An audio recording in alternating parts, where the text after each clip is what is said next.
ज्या रनिंग मधल्या मुदतवाढीचे प्रस्ताव आहेत त्यापैकी हा एक सफाई कर्मचाऱ्यांचा प्रस्ताव या ठिकाणी 3 महिन्याच्या मुदतवाढीकरता या ठिकाणी दिलेला आहे. कारण यामध्ये ठेकेदारांनी काही कर्मचाऱ्यांचा पगार वेळेत द्यावं.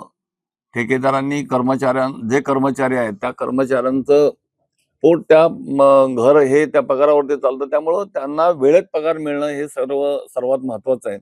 आणि हे आपण जर सचिव डिपार्टमेंट यांच्या माध्यमातून जर हा प्रस्ताव 2 महिन्यापूर्वी टेंडर झालं असतं, तर त्यांना हा पगाराची वाट बघण्यासाठी वेळ आली नसती. तर त्यांना त्या देखील सूचना करण्यात आलेल्या आहे, की जेणेकरून आपण कुठलाही प्रस्ताव असो, अगोदर वेळेत संपायच्या अगोदर आपण त्याचं टेंडर काढावं, जेणेकरून कुठल्याही त्या कर्मचाऱ्याला, कर्मचाऱ्याला पगारापासून वंचित राहता येणार नाही.